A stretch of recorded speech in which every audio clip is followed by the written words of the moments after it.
Hey, how you doing? This is John, and welcome to John's Long Box. Today we with Ashley of Unbreakable Argonauts. How you doing? I'm good, thanks for having me. Oh, I forgot to turn this light off. Damn it. It's okay. My lighting's terrible. Yeah, I know. I'm a mess. I'm a mess. I had Jim Shooter on today, and then I just threw off my schedule because I whatever. Doesn't matter. Amazing guest. Yeah, he's a lot of fun. All I had to do was say hello, and he talked for 2 hours. So what's going on? Nothing much. Just got the Unbreakable Argonauts campaign up in Indiegogo, and just trying to get out there and talk comics with anyone who will have me on. So Sure. Thanks for having me. Sure, yeah. I love talking comics. So you have an active campaign right now on Indiegogo. I put the link in the description. If my moderators pop up, they'll throw it in the chats, and then everybody else could check it out. So you have it's actually live right now. Your campaign, Unbreakable Argonauts. So tell me a little bit about it. I unfortunately didn't get a chance to read before we so I didn't do my homework. So tell me about it. And if you want to share screens and show us art, that'll be cool too. So I think I should have everything up. If you go to the campaign page, there's a good amount there. There's a couple of covers and a good few pages of art. The story is a kind of a callback and a love letter to the golden age of pulp comics. So if you like Phantom, Doc Savage, all the old kind of EC stuff, science fiction, horror, all that kind of thing. And I really wanted to kind of take everything I love about comics and really give it a home in one place. So it's the idea is for it to be this kind of like versatile, brave and the bold kind of thing where every issue there's something else going on, but it's going to revolve around these same kind of core characters. The first story arc, so this is issue number 1. Issue number 1 is the first of a 2-part story, which is about the heroes. So the heroes are kind of, like how in the Brave and the Bold 28, you've got the Justice League. They've been around for a little while, but it's kind of like early in the Justice League career. This is a bit like that, and it's the first time that all of their kind of different villains all come together to form their own, rogues gallery team. And they kidnap one of the heroes who's, I won't give away which hero they kidnap or, which power they need, but they kidnap one of the heroes because he has a power that they can harvest to, bring back this kind of dead supervillain who's just, because, all these villains are kind of grounded type villains, and they're trying to bring back like the big bad, like this universe's dark side. Okay. And so it's inspired by Len Wein and Dave Cockrum's Giant Size X-Men #1. Great. It's that kind of you're introducing everyone and you're telling a fun rescue mission all at once, and that's what it's hopefully going to be. Yep. So this is your campaign right here. Yep. Oh, you're from Ireland. Well, I'm from England, but I live in Ireland. Yeah. Okay, I'm trying. Okay, that's what threw me off. I'm terrible with accents. So, I'm digging this art. First up, are you the writer? You're the artist? You both? I'm the writer. I'm working with an artist named Daniel Max. That main cover is by Yannick Paquette. I was going to say I recognize this. Yeah. This is excellent. I really like this. And you said it's golden age. So I'm looking at the heroes here. Could you tell me the name? What's this woman in purple's name? Her name's Dynamo. Dynamo. She's a speedster. She's not Flash levels of speedster, but she's up there, and she's well above average. She's powered by, if you see, there's like a little golden gem in her chest, and she puts that on. Yeah, she puts that on. It powers up the suit that she's wearing, allows her to go really fast. Okay, and then what's this gentleman over here in the aviator outfit? He's actually the husband of Dynamo. They're a husband and wife vigilante team. He's the kind of like the Bruce Wayne Batman type of figure, where he's the grounded street level fighter and he bankrolls the team. In his spare time, he's a aerospace industrialist. What's his name? What's his code name? The Raven. Okay. Yeah. And then the military guy. That's Mandrake. He's most of the characters are World War II veterans. He's the the type who kind of came home and, you know, still felt like the obligation to keep up his, you know, like the kind of Rambo, well, not Rambo, but, you know, the type of action hero kind of comes home and he's like, you know, service isn't over for me. I'm still fighting a war. He's that kind of character. He's the sort of unofficial leader of the team. I love that trope. The normal guy who's the leader of a team of superheroes. I don't know why. Yeah. I love that. And then we got a gorilla back here. What's the gorilla? That's Aurelius. He is, so there's two gorillas in this. There's Aurelius and there's Gigantor. Okay. Both of them are kind of, they started out as they were being transported across America to the circus. And, you know, it's like a kind of like Prohibition era kind of thing. You know, like black market. Their crates fall off the back of the truck. They get out of the crates.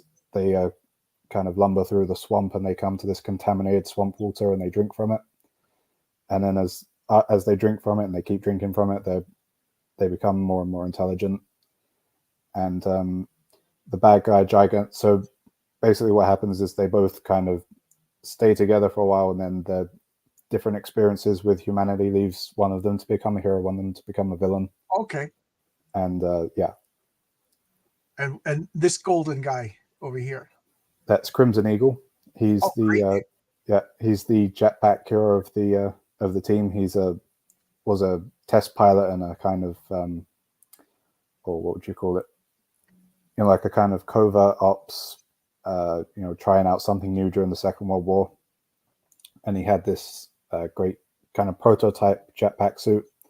I love and that. Then as the you know, as the jet age comes in, the military is like, well, you know, we're really moving more towards jets. This seems kind of obsolete. And he's like, well, I'm just gonna take the suit and I'm gonna be a hero with it then. And this ghost-like guy over here. That's Phantasmo. Okay. So I should mention the universe that I'm telling here has two main points in history. There's this one, which is 1952. Okay. And then there's the other one, which is in the 1880s, and it's going to be like a Victorian team of you know, like the kind of Zorro kind of hero. And he was a member of that team. He got murdered, and he came back as a. Oh, okay. So he was on both teams. That's cool. Yeah, yeah. I thought it'd be nice to have that kind of tether between the two teams. So you've got someone who's, you know, he knows what he's doing. I love the classic look on him. You know, that's one of my things is superhero costumes need to be simple and elegant, and this fits the bill perfectly. And I love this guy. I've been saving this for last. I just love this design. What's his name? His name's Thunder. Okay. He's again, during the Second World War, he was an archaeologist. Went through North Africa on a kind of, you know, a mission for the government to find, because, you know, like back during the Second World War, there was all these occult races where, you know, everyone thinks we're going to get this, we're going to get the Holy Grail, we're going to get the Spear of Destiny, and that's going to turn the tide of the war. I love that. I don't know what it is. Something about World War II and superheroes goes together. You're over there in Europe. You get this reference. Goes together like chocolate and peanut butter. Yeah, and so he's on this archaeological mission in Egypt, and he finds this amulet, and he puts on the amulet, and he gets the strength of 10 men, and has all these other powers, and he comes out as a superhero and saves his men from a German attack, and then comes back home, keeps the amulet to himself, and becomes a superhero with it. Okay, cool. Yeah. Again, I'm harping on this because I love this. I love superhero names. I love superhero costumes. You know, again, look what I'm doing now with my time, making a YouTube channel about comics. But Thunder in the back. His name is perfect. It fits. Yep. Of course, he's got the lightning bolt, and I knew he had to be strong. You know, with the blue and the red, you're evoking a strong superhero guy. I think it's great. This guy was perfect as a ghost. Crimson Eagle. When you said Crimson Eagle, I actually smiled. It's perfect. Aurelius. Now I'm taking it again. I'm just extrapolating from the name that he's very wise and philosophical. Yep, exactly. Perfect. He's perfect. Yeah, so it's really a kind of a what I'm going for with the two gorillas is kind of like a Magneto Professor X kind of dynamic. Excellent. Yeah. Excellent. That is perfect. And don't sue me, but in issue 3 of my comic, I have a character called the Raven. Very different though, but we'll make a pinky promise not to sue each other. Oh, this looks great, and of course, it's approved by the Guerrilla Code of Authority. Now, where is this based? Are they British heroes? Are they American heroes? The only the Raven is a British character. Everyone else is American. Okay. Oh wait, no, sorry. The Raven is British, and so is the Ghost Hero. He was a old. So his past life was he was a like a highwayman. Okay. And he got offered a second chance to become a member of a superhero team. I mean, not a superhero team because it's more of a Victorian, swords and that kind of thing. But yeah. So he would be English as well. But yeah, everyone else is American. Now, is that? I mean, I would assume as a British person that you would base everybody in Britain. Is this just like an homage to American comics? Yeah, it's so it's going to be set in like kind of like DC, where you've got its own cities and that kind of thing. It's going to be set in the US on the West Coast. Okay. These are the heroes of Icarus City. Okay, so you make it up your own cities. Okay. Yeah, and so that's their sort of base of operations, but they're not limited to there. They travel around if they're needed. Okay. But it's going to be a international kind of thing where they show up here and there. And I assume these are the bad guys? Those are the bad guys, yeah. What's the skeleton's name? That is Green Ghost. Okay. That's Gigantora, as mentioned before.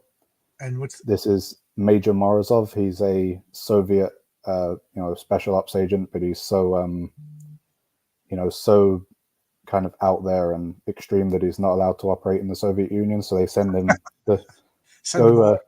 go make trouble somewhere else.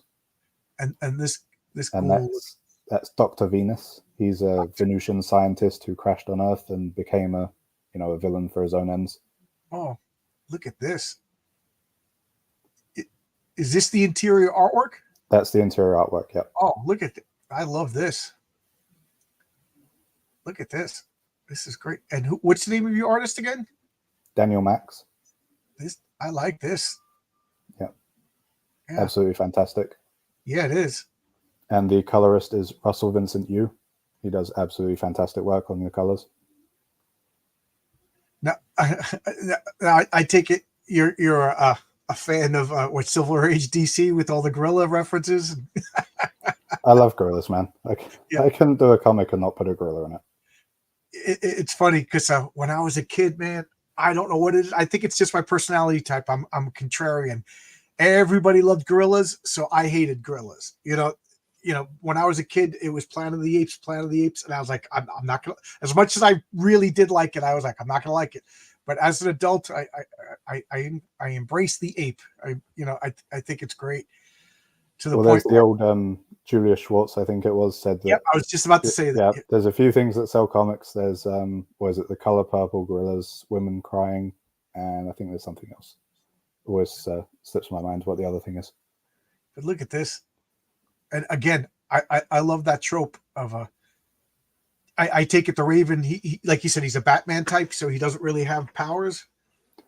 Yeah, no, he doesn't have any powers. He's the he's the innovator and the designer and the one who comes out with all the gadgets and that kind of thing. That is cool. And I assume, does he have powers, the military guy? No, he's regular guy as well. He uses he's kind of like a Punisher, but with the ethics of Bruce Wayne. So he uses guns, but he uses non-lethals. Okay. I just noticed this. This is a trailer. Is it okay for me to play? Yep. Okay, I'm gonna hit the.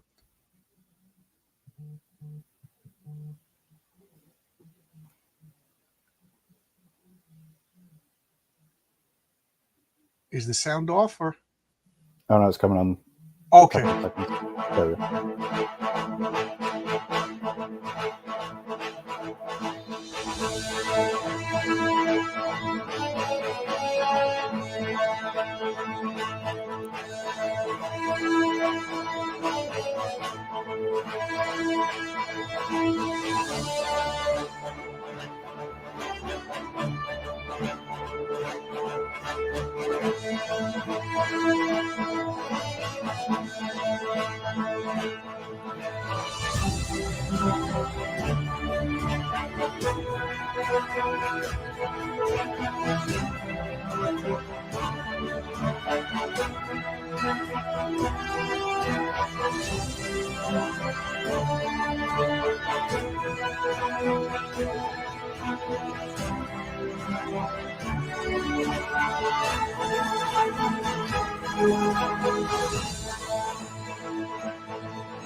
Pretty cool.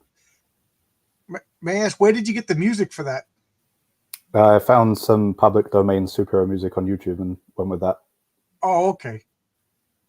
Okay, because I'm trying to make a trailer now, and music is one of the things that's I have a song in mind, but it's it's a professional song. I don't know if that would cause problems or not, so I'm opting on not using it. So I'm looking for other music. I noticed that you had Zeppelins and everything too. I included Zeppelins in my comic too. There's something like I think we're on the same wavelength over here. There's something about like I can't think of the term, Art Deco. There's something about Art Deco and superheroes that just goes together really, really well. And and the part of that Art Deco is seeing these dirigibles in the air. I'm actually going to include it. Yeah, Zeppelin's dirigibles. I'm including there's going to be a real in-story reason why there's still Zeppelins floating around in one of the comics, again, if I can make it. But we're talking about your comic. So Unbreakable Argonauts is the name of the team. Yeah. Reference to Greek mythology. Are you a Greek mythology? I absolutely love Greek mythology, yeah. Yeah, I love. Again, this sounds like me and you have a lot of the same similarities. I'm a Greek mythology freak. Again, superheroes in World War II. There's just something about it that just works together. And let me ask you, you're on Indiegogo. Is this your only platform? Or are you gonna take it to other platforms later? It really depends on how we do here. So I'm still kind of torn. If we don't meet our goal, I have thought about another attempt on Kickstarter. If we do, just shut off this overhead light. It's killing me. Just keep talking. I can hear you. And if we do, I mean, I might come back and do it like like a shorter goal, like a storefront through some of the other platforms. The only problem is that what I'm doing is all or nothing. So if we don't meet our goal, everyone gets refunded and all that. And when you're doing like all or nothing, and you have like 1,000 over here and 1,000 over here as your goal. Yes. If you don't meet it here, but you do meet it here, it's like what do you do there? I agree with you 100%. The reason why I'm asking is I just been hearing like horror stories. This platform shadow banned me. That this platform hasn't released my money, and me being I'm going to be doing my first time campaign any minute now. I keep asking everybody if they have any problems, and I don't want to lead the questions by saying, "Hey, you have any problem?" You know what I mean? So I just want to hear what you guys have to say. But I agree with you. Like I'm going to do it exclusively on Fund My Comic, and then when that's done, I'm going to go over to Kickstarter, and then when that's done, because I don't want to compete with myself. Like you said, you have a goal set over here, but then people go over here, and then you have two platforms that don't meet the goal. Yeah. Oh, Billy Tucci's going to start his own crowdfunding platform. Good for Billy Tucci. Good for Billy. I trust Billy Tucci. That's good to know. So let me ask you: is this a one shot? Is this a limited series? Is this an ongoing series? What are your plans with the Argonauts? This is part one of a 2-part story that hopefully will become an ongoing series if I can get there. Yeah, I mean, it really just depends. You have to take one campaign at a time and see how you go with it, really. Okay, so is this self-contained? If I pick this up right now and then number 2 never happens, I'll be happy that it's a full story. No, this issue ends on a cliffhanger that will be resolved in issue 2. So 1 and 2 will be their own story. My rule is I don't really want to do any story arc that's more than a few issues.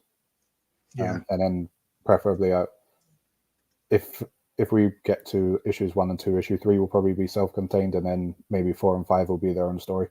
Okay, that makes sense. So, I always in you said you grew up in England and you're living in Ireland right now. Mm-hmm.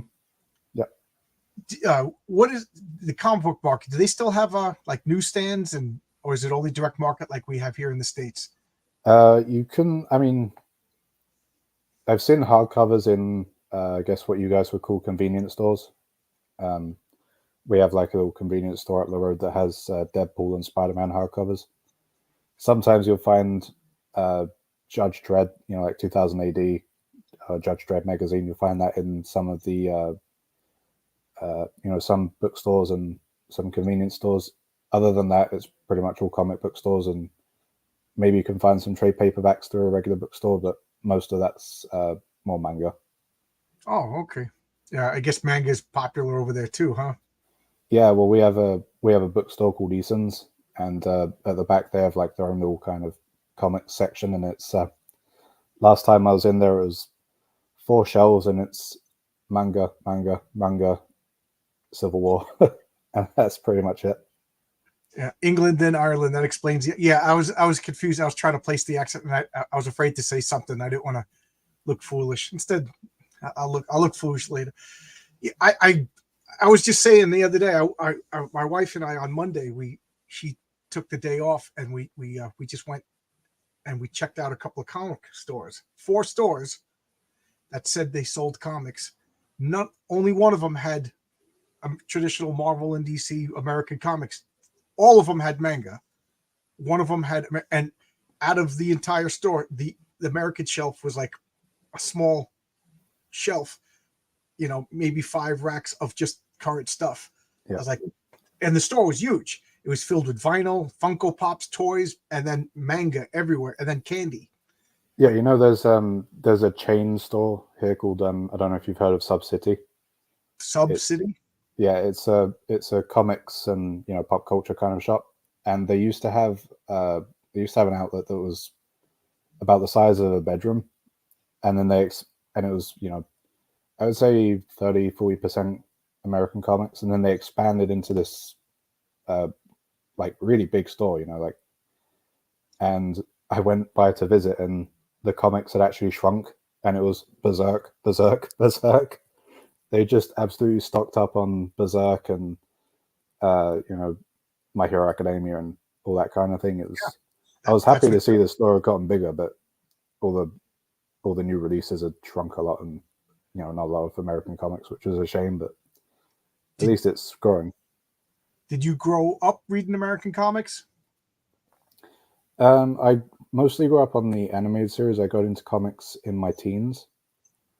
I started out with, like a lot of kids, I would have comics bought for me as a kid, but I wouldn't necessarily like what was being bought for me. So, my first comic, my first comic was a Hawkeye trade paperback, and I remember reading it and just being like, I don't care. And then I got older and started looking for comics for myself, and went into.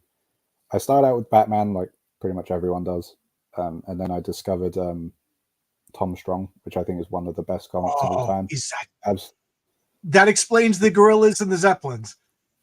For those of you who don't know what Ashley's talking about, Tom Strong was a ABC Comics written by Alan Moore and drawn by Chris Sprouse, and it is phenomenal. It is an homage to the pulp characters. Like he's basically a nice guy version of Doc Savage, and it's got all the tropes, islands, gorillas, Nazi villains, and steam trains. Oh, I cannot recommend Tom Strong enough. Again, we should be hanging out. You come on over here, let's hang out. We like all the same comics. And the other one I'm reading is I just put down Peter David's Phantom miniseries they did for Hermes. Oh, okay. Peter David, Phantom, like the Ghost Who Walks in the purple outfit. Yeah. Oh, I missed. I didn't know about that. Yeah, it's from 2014. I think that was a really good read. Okay. And then I don't know if you read Dynamite's King's Watch. Dynamite King's Watch. No. Yeah, it's Flash Gordon teams up with Mandrake the Magician and Phantom. Yes. I have 2 issues of it out of order, so I gotta get the missing ones before I could read it. Yes, Yeah, but yeah, I mean, just the so more you like your classic characters then, because King's Watch is what, from King's Syndicate? Is that the company that owns all those characters? That's Mandrake the Magician, Flash Gordon. Yeah. I'm trying to remember the rest. Flash Gordon. I can't even remember. Doc Savage, I think, is one of them. I think so. I think Doc Savage is owned by Condé Nast. Maybe. Yes, you're right. Condé Nast owns Doc Savage in the Shadow. Yes. Yeah. But yeah, I mean, it's just, I didn't think I would when I started out in comics, because I think most young people just kind of gravitate towards like the basics, like Batman, Superman, most young people are reading One Punch and manga right now. Yeah. May I ask how old you are? I turned 27 in June. Yeah. When you're 55 years old and you see somebody under 30, you're like, oh, it's a baby. But I kudos to you for actually reading like some real hardcore comics. This is good stuff. Have you ever read Planetary?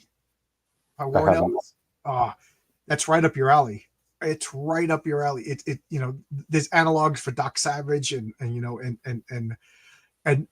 they're superhero, and they say they're archaeologists of the unknown, and they're exploring the secret history of the earth, and they meet a Tarzan analog. It's a way of having these characters without having these characters, because some of them get killed, some of them are secretly evil, and it's one of my favorite comics. I think it lasted like 30 issues or so. You could get one big trade paperback if you're Cassidy. Why can't I think of his name? John Cassidy is doing the art, phenomenal art, and Warren Ellis on writing. One of the best comics. If like you that is into the old hardcore golden age stuff, this is right up your alley. Yeah, and the Tom Strong, I was so upset because you know the story with that is Alan Moore is pissed off with DC, right or wrong. Some people, you could argue either one of them. Like, you don't sign a deal with DC and then complain that they don't give you the characters back. That they don't do that. But so he swore he would never work with DC, and he went with Image, which was Wildstorm, and then Wildstorm gave him ABC Comics. It was his own imprint within Wildstorm, and then DC bought Wildstorm, and then when it caught up to the fact that wait a minute, I'm working for DC again, he just canceled all the comics, which is such a, I don't know. I mean, I stand up to your principles, but man, that killed Promethea, Top 10, Tom Strong, and Tomorrow's Extraordinary Gentleman as well. Yeah, and he's still doing. I think he owns he owns those characters, but the League of Extraordinary Gentlemen, he said, is the only series that he's still interested in writing. And if I'm wrong, and I'm sure Marcus is in the chat, he knows. I think Alan Moore's not even writing it anymore. I think his daughter is now writing the newest chapter of the League of Extraordinary Gentlemen. But there you go. You got me monologuing there, Ashley, talking about comics that it's a shame though with Alan Moore, because a lot of, I think the stuff that people remember him for is the stuff that he's not really happy that he wrote, and a lot of the stuff that he is happy that he wrote, people don't remember him for. So he's in this. What is he happy that he's like me? He's a contrarian. I think everybody likes the Watchmen, and he feels he got screwed, so he doesn't like the Watchmen. But I don't know. I'd love to sit down and talk to the guy, but he slams comic book fans, and he slams Yeah. like, you adult babies.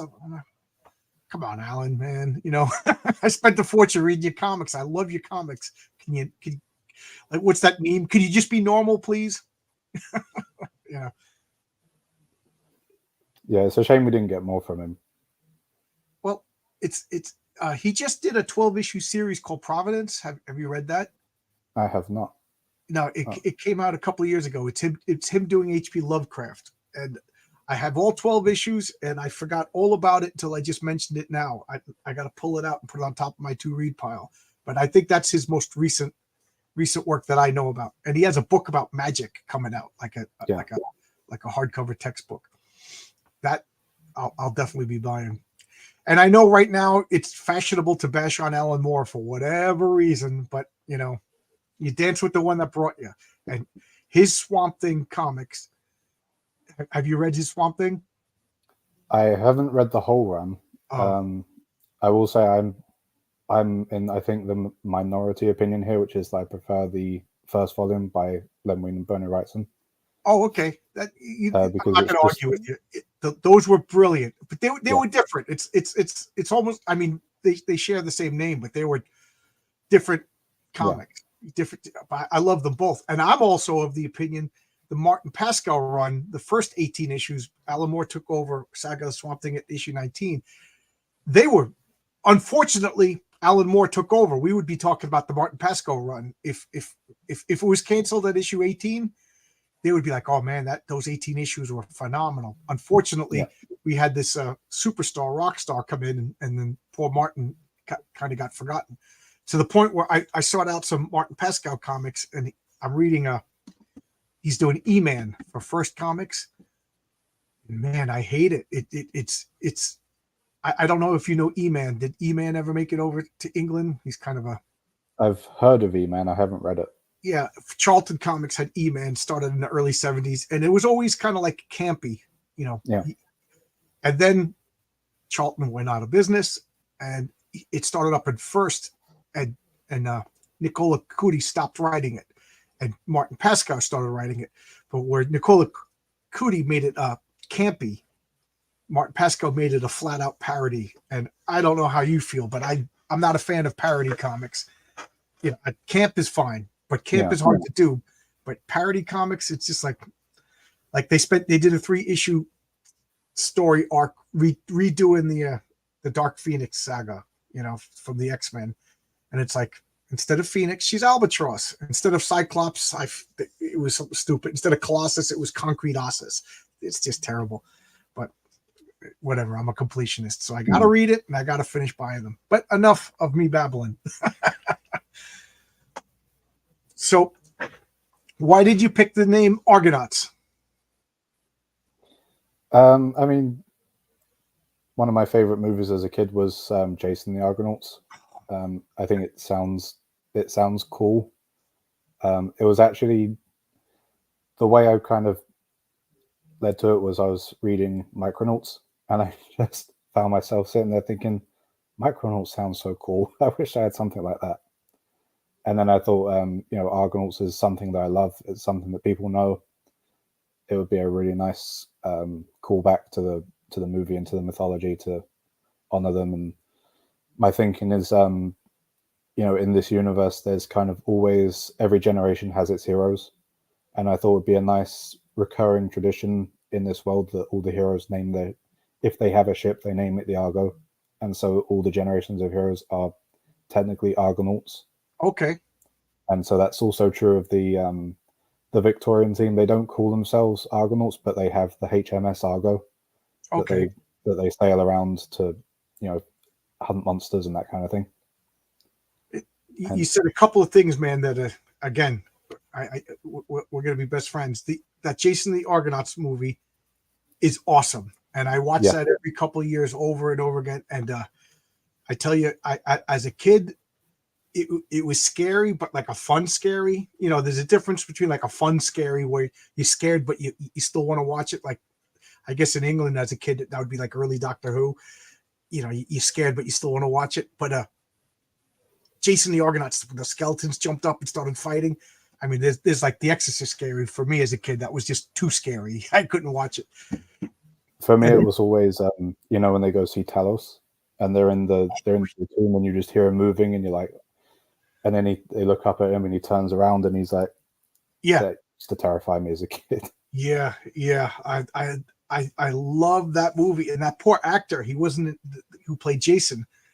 I don't think he did any other movie, and then he ended up committing suicide over the fact that he couldn't get cast or something else. I forget the whole terrible story about this poor guy, but I watched that movie with my wife a couple of years ago because she's like, that's such a boys movie. Every guy has seen that movie. I don't know if my wife was like, yeah, that was really good. It was a lot of fun. I love those Harry Hussein films. And the second thing you mentioned is the Micronauts comic. Mhm. I don't know if you've been watching me and you're just trying to butter me up or anything, but the Micronauts, I've been singing the praises of that original Micronauts comic since I started doing my channel. The first 12 issues, the Bill Mantlo and Michael Golden is comic. It is, you can't get any better than that. Like, it is a forgotten gem because everybody just thinks it's an IP, it's a toy based on a toy. Yeah. And let's be realistic, it was a ripoff of Star Wars, but how good were those? Especially if you've seen the cover, it is.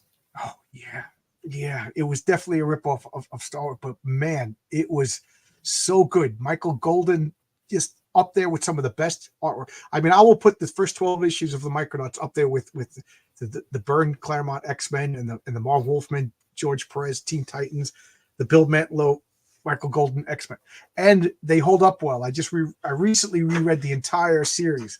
It was so good. Yeah. So do you read these in floppy forms or do you get trade paperbacks?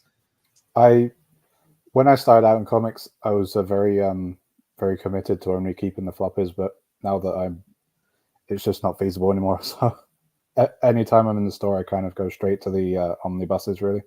Okay. Or I'll look for them on Amazon.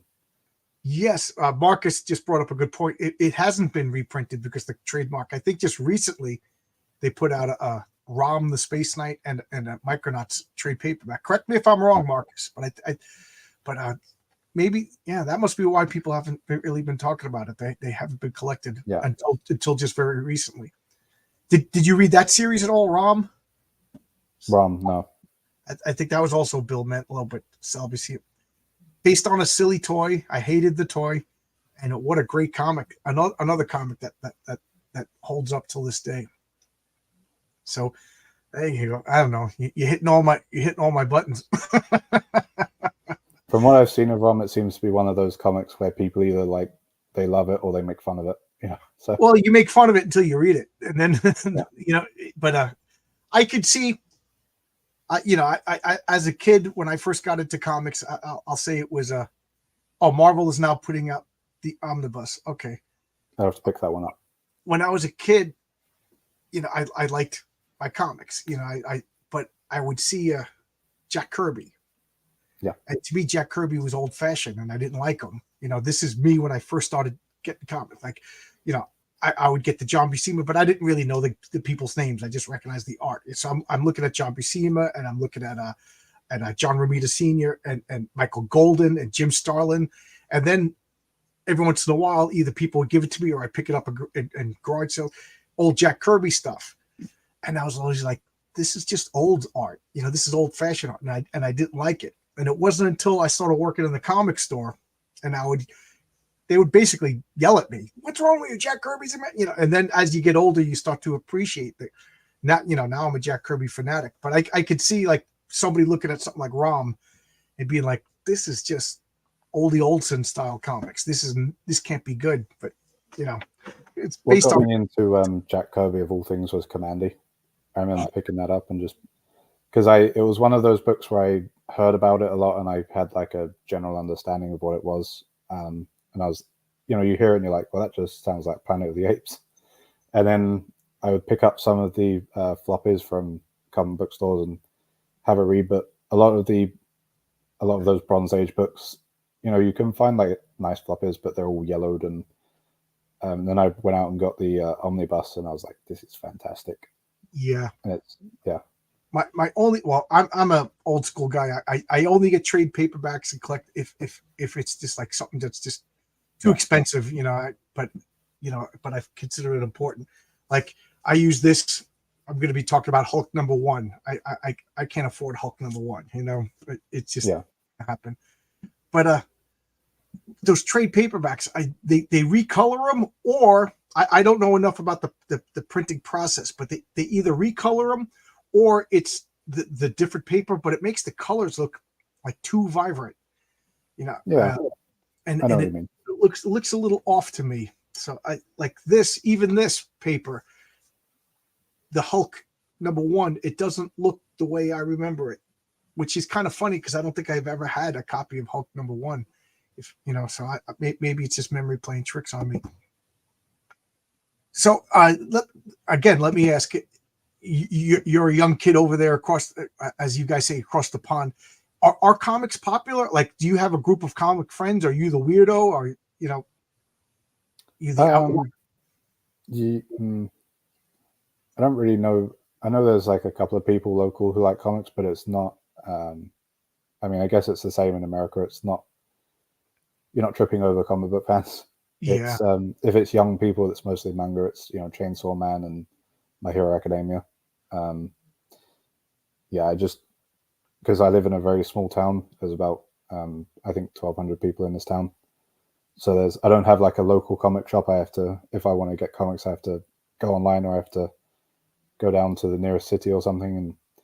And so I've never really had like a big comics community other than, people I know online and that kind of thing.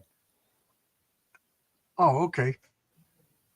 That's even when you lived in England, there wasn't a big comic book peer group.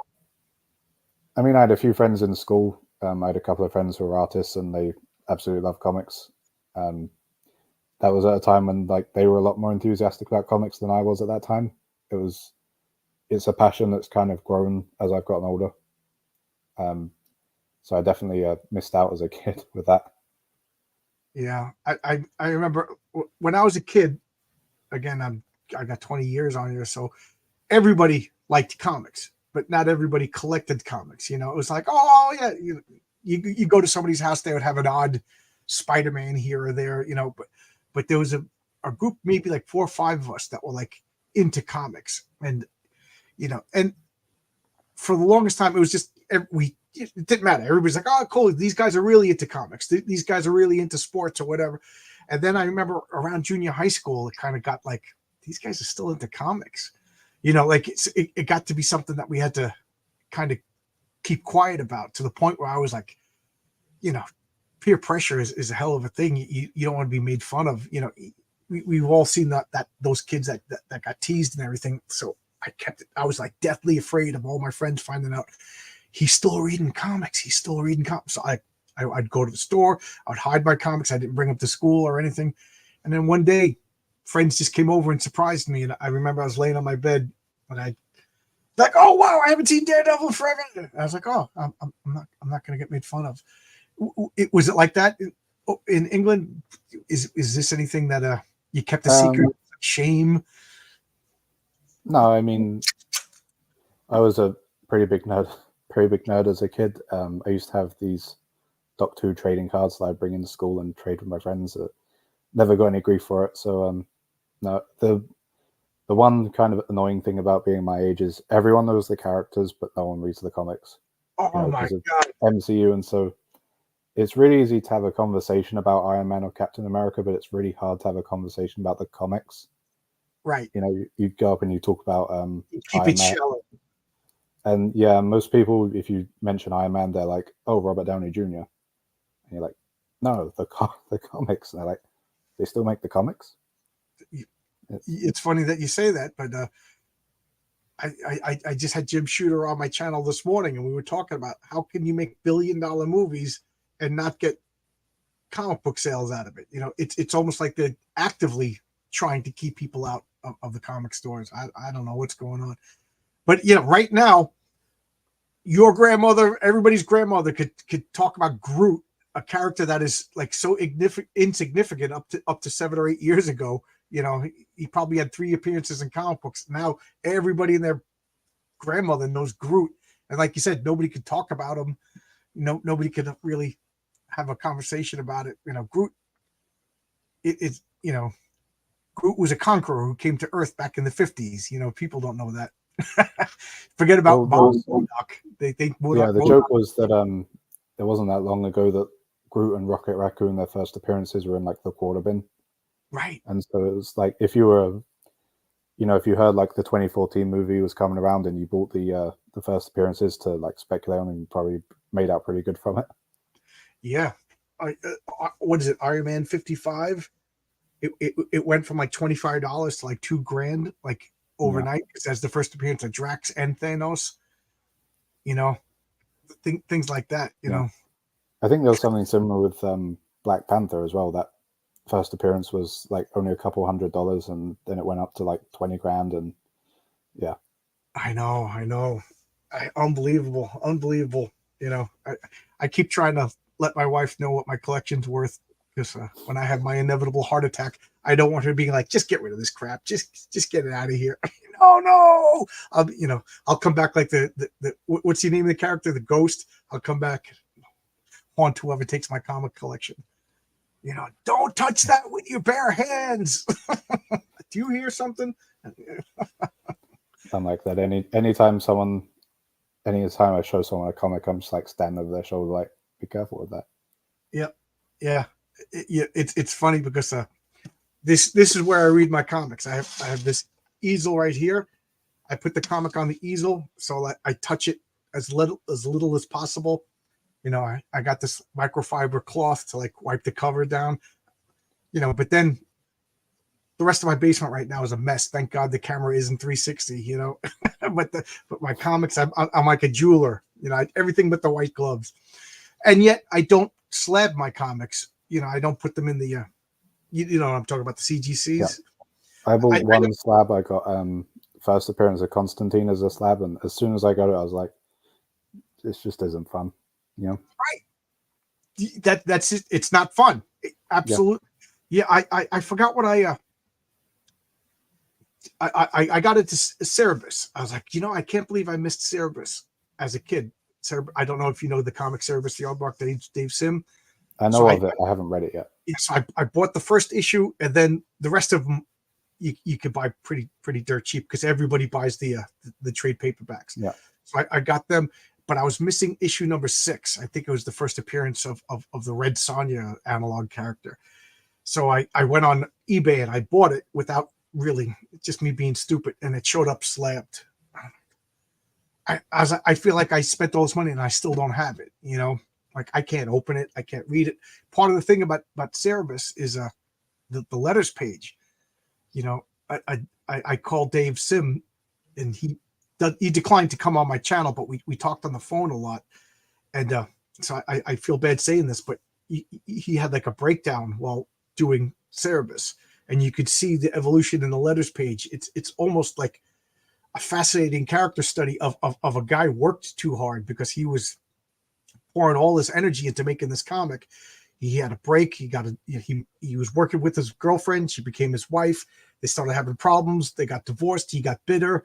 You know, he started going off the rails a little bit, and then he found religion. All articles in the letters page, and you get slabbed, or you buy the trade paperbacks. You don't have any of that. You know, and so.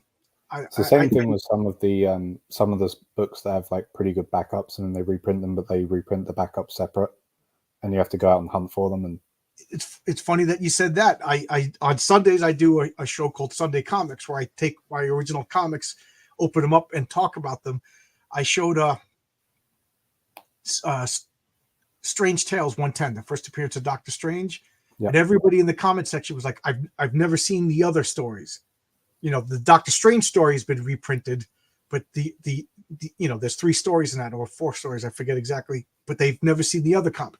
And one of them is a Stan Lee, Steve Ditko story, you know, that they never saw before. So that, you know, you slab that, you're never going to see that.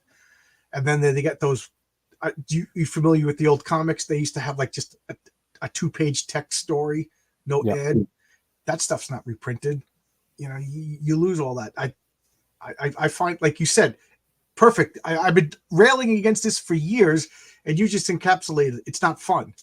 It's not fun to have CG. And comics is, like I said to Jim Shooter today, comics is supposed to be fun, and I get a plastic. It's an oversized trading card, Yeah. And this is going to sound mean, and I'm making trading cards for my comic. Are you doing trading cards or anything like that for your comic? I'm not. I'm focusing on just the comic itself. That's smart. Yeah, I might be getting a little too fancy, but I'll have a stretch goal if I hit a certain level of a trading. But when I get trading cards, I have a long box of just all the extra stuff from Kickstarters, like the bookmarks, the trading cards, and whatever. I just want the comic. Yeah. I wish there was a tier just the comic. I don't want anything else. But whatever. You get it. You really get it for free because I'm paying for the comic, and whenever I crowdfund. I keep saying kickstarting, but I mean crowdfunding. Again, I'm long-winded. I'm sorry for talking so much. No worries, man. Yeah, again, Jim Shooter today did all the talking, so I had the 2 hour, and all I had to do was nod and say yes. So I'm making up for lost time. I'm not the best public speaker, so you're making up for me as well. Oh, okay. I didn't know if you were getting annoyed that I was talking so much. So thank you. No, I'm just more of an introvert and always kind of struggle to come up with something to say. Okay. That brings up a good point that I talk about every once in a while too, is crowdfunding. You want to make a comic book. You're making a comic book, and comic books are a solo activity. I'm not inviting, hey, Ashley, you want to come over and watch me read a comic book? Like very rarely, like when I was in grade school, me and my friends would go to each other's houses and read comics, but then we would read them and then act them out or whatever. But for the most part, I'm sitting here by myself reading my comics, and it is really a shy introvert's hobby, and I see a lot of people struggling with promotion. Me, I'm an extroverted guy. I'll talk to anybody. I'll talk to you on the supermarket line. Sometimes guys at work are like, will you just stop? And I laugh, because I know how I am. I don't get my feelings hurt when they tell me to shut up. But sometimes they think it's funny. They'll point me at the odd character, and next thing you know, guys invite me over for dinner or something like that. So I have no problems doing the self-promotion. I enjoy it. I saw it in your face. You look a little terrified. So I figured I'd do the talking. I was a lot more standoffish when I started out. When I was doing my first ones, I wouldn't show my face or anything like that. It was just, you just get better as you go along. Yeah, a word of advice to anybody: show your face. It's show your face. I know you want to be pretentious to be like, let the art speak for myself, but right now I'm making a comic book. You're making a comic book. Is this your first comic? It is, yeah. Yeah. So nobody could judge your writing yet. It's fair to say you could be the best writer in the world, but we don't know that. I'd say, I don't know, I'm making up numbers. A third of the people like the characters, a third of the people like the art, and a third of the people are going to like you. You know what I mean? They're buying the comic because they like you. I know for a fact, some people told me they don't know my writing, so they're buying a comic because they like me. When you hide behind an avatar, you still could sell comics, but I think you sell. We got to be our own Stan Lee. You know what I mean? Like I'm trying to think. Billy Tucci has his own platform, but Billy Tucci doesn't have to promote you. That's not his job to promote you. The Indiegogo people, they're not going to promote you. It doesn't matter what platform you're on. Ashley of Unbreakable Argonauts has got to. You got to do it, and I can understand this solo shy guy's hobby. This is killing people. I don't think I'm saying anything mean, but Brian Bow of Wolf and Batsy is a good friend of mine, and he struggles with promotion. He's a shy guy who likes to sit in his dark house and pretend he's a werewolf. If you're watching, Brian, how you doing? But you know what I mean? So I understand that. It's kind of a vicious cycle, isn't it? Because a lot of people are in comics because they're introverted, and then they try making a comic, and it's harder to get out there because you're an introvert. My problem is just the opposite. Like I'll get some stranger, and I'm like, I'm making a comic, and next thing you know, I'm like telling them everything about it, and like I don't want to hear this anymore. But I'm a weirdo. I'm a weirdo's weirdo. But you have to do it, and it's torture for some people. when people started telling me that, I didn't realize it, but my wife and I had a talk. As much as I'm an extrovert, she is an extreme introvert. And we had a mutual friend that he went berserk during COVID. I don't even think he comes out of his house anymore, but he was such an introvert that I was listening to them talking about being an introvert, and I realized that I was being mean without realizing it to my wife. I was like, come on, we're going out. We're going out to a game night. Just come. And then I would get mad at her. I'm like, how many times? Let's go. Get in the car. We're going. And like she would like, and then I realized, oh, geez, this is, you can't get mad at somebody because their personality traits. You can't get mad at a blind person because they can't see. So now I'm a little bit more sympathetic to the introverts of the world. Introverts unite. Or would they? Would the introverts unite? So yeah, you got to be Stan Lee. Stan Lee ain't going to do it for you anymore. And Marvel ain't going to do it for you anymore. And DC ain't going to do it for you anymore. They're actively shooting themselves in the foot. Billy Tucci is you put a camera on that guy, he's smiling, and next thing you know, you want to hang out with him. That's a whole nother skill. It's just another skill. You got to. You said that you were shy. You didn't want to put your face on the camera at first, and then I kind of it gets easier because I was on a few bigger panel shows, and it's a lot easier, I think, to come out when there's like 7 or 8 faces also out. So that definitely helped me come out of my comfort zone, and ever since I just make it a rule to show my face and let people know that there's a person behind the comic. Absolutely, yes, yeah, you got to do it. It's funny that you said that because when I'm on a panel show, I shut down. Excuse me. I think I do best with 1 or 2 people. Like right after you, I'm going over the 4th Age. I'm not familiar. I don't know if you're familiar with RJ from the 4th Age, but me and him go back and forth. We do comic book team up, and that's fine. There's 3 of us, and I'm familiar with art. But I was on a show last night with 9 people, and you could just see I'm sitting there like this for a long time. With 7 or 8 people, I don't want to step on anybody's toes, and everybody's talking. Everybody's trying to get the time, and I feel it's like rude to interrupt people. But then you have to interrupt people. Yeah. I don't. But you're okay with that? Because that to me is very difficult. I mean, it was more just about being able to show my face for the first time. Oh, I gotcha. Yeah, if you're on a panel and there's like 8 boxes, in your mind, it's like, well, people aren't really gonna notice, and it's an easy first step. I thought you were saying it was good to talk, John, because I find that to be really. Oh no, I get lost. I do get lost in the panels. Yeah, I like after a while, I'm just like, why am I here? Like, I gotta sit. So I'll, you got to bully your way in, and I don't like doing that. I accidentally step over people when I talk. I try not to do it. I'm getting better. If you watch my early interviews, I would just interrupt people. I was terrible. So you getting better? You get more comfortable? Yeah, I'm a lot more comfortable than when I started, anyway. Because my grandfather was Irish from Ireland, and he was a storyteller. He was in part of a traveling troupe, and he would get up and do soliloquies. And I never met him. He died before I was born. And my mother said the similar thing to him was Dave Allen. Are you familiar with that comedian? Dave Allen. Rings a bell. And stuff, but he had a TV show where he would basically sit in a chair and tell stories. He had a cigarette in his hand and a drink. And my mother said that's what her father would do. So Irish people, to me, have the gift of gab. I've never met but you're not Irish. I forgot you're English. I never met an Irishman that couldn't hold his own in a conversation. That seems to be. Yeah, it's definitely I think a lot more of a sociable country than England, because in England everything's so built up and you never really know your neighbors, but over here it's the complete opposite, and it's a lot nicer and a lot more community based. Where in England did you grow up? In Kent. Oh, Kent. That's down south by the Stonehenge, right? Yeah, it's not far outside London. Have you seen Stonehenge? No, I haven't. Really? I've seen the Lake District, and I've seen all the, the big London stuff like the Tower of London, but I've never been to Stonehenge.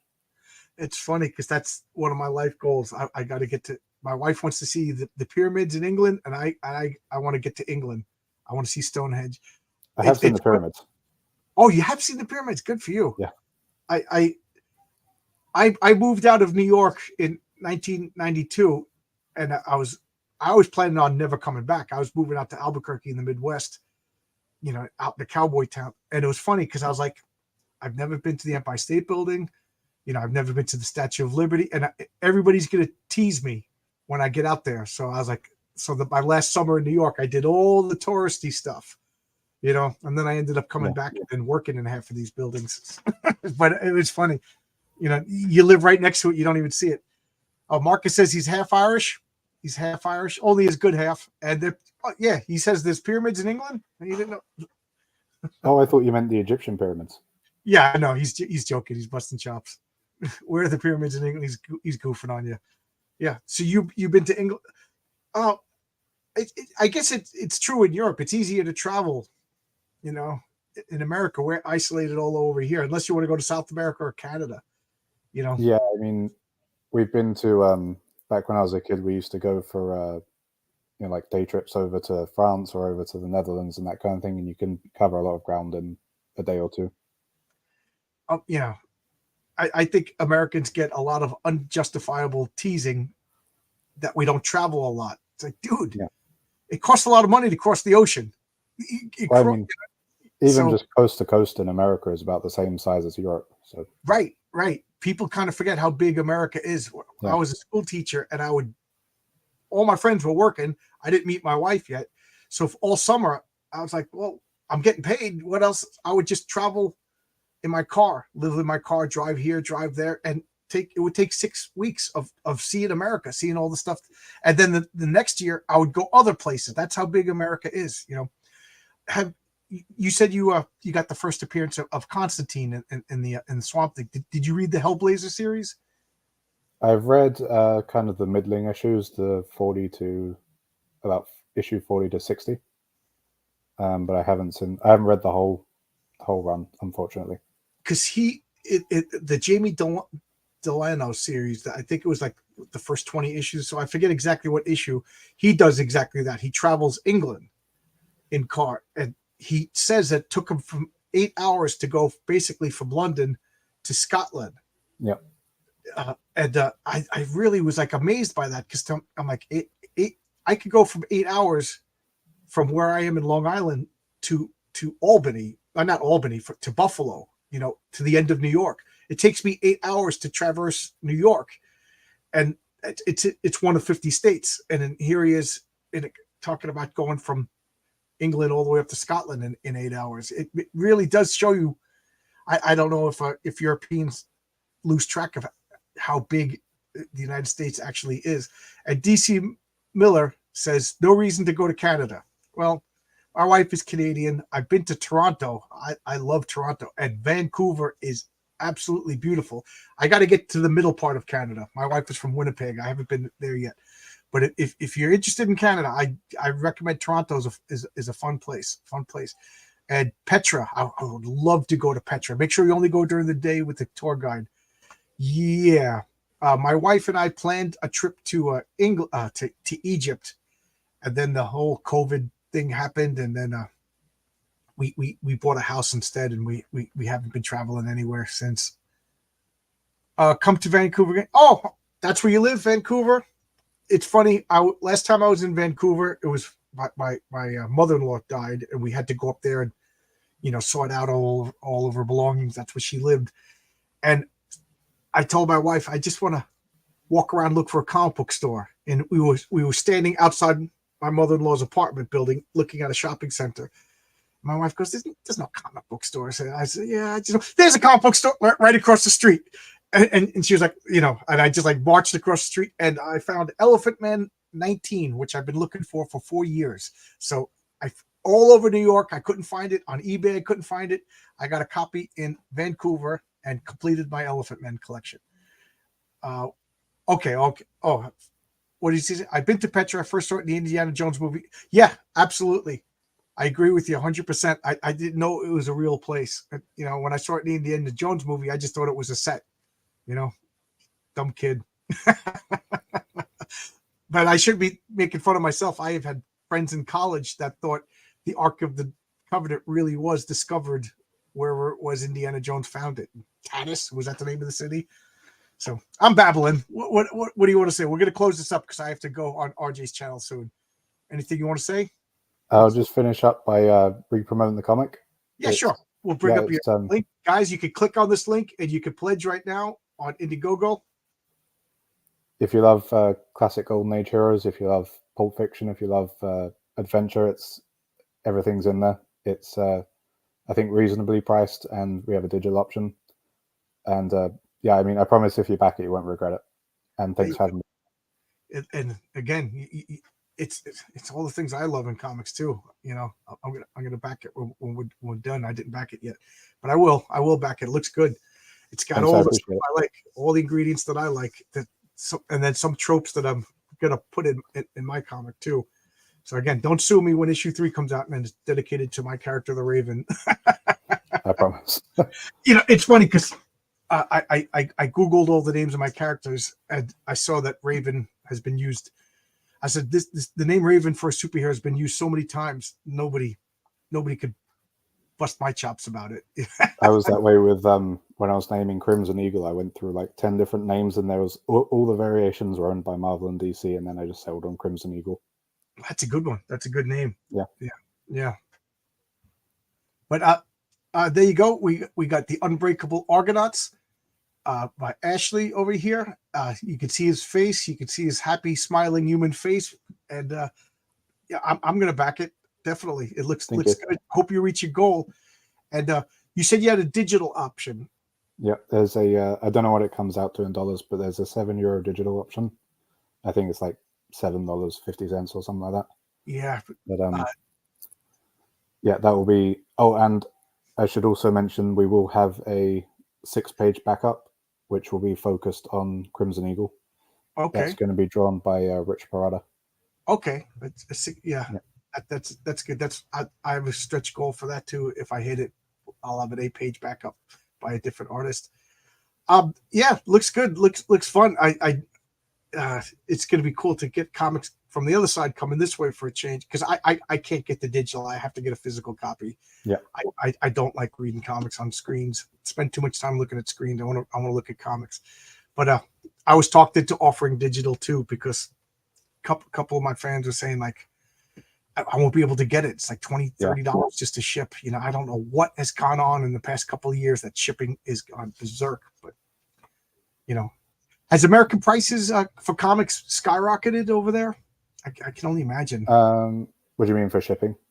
No, just to get, because they have to they print them over here and then they send them to England. They don't print them in Europe. You know what I mean? So I imagine that they have to avoid that cost somehow.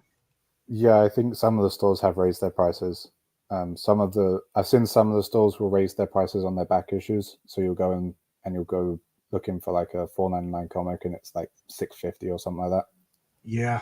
Well, they did that with are doing it again. Everybody's buying back issues. And yeah, like I said, that my wife and I went to the different comic stores. Only one of them had new comics. Yeah. And the rest of them, the guy says he only does back issues. And his back issues were astronomically high. Like so I think something's going on. You know, people aren't getting new comics, but people are interested in comics. So I think, this crowdfunding, it has to catch on. We're the only ones, if you ask me, putting out good new stuff. You know, so bless you. I hope you're successful. Oh, I got your link up already. I was going to put it up again. Indiegogo. I hope Indiegogo's treating you well. You know, I'm going to go with Fund My Comic, and now he says Billy Tucci has his own platform. That's interesting to see, and good luck. But I got to get going because I got to go prep up with RJ at the 4th Age. So I'll be on the 4th Age channel if anybody wants to follow me there. Oh, he has this bookmark. Good, Grey Wolf. Cool, good comics for a guy who he knows his stuff. I'm impressed. Under 30 years old and he knows all these good comics. That's amazing. There's hope for the future, ladies and gentlemen. All right. Bye-bye.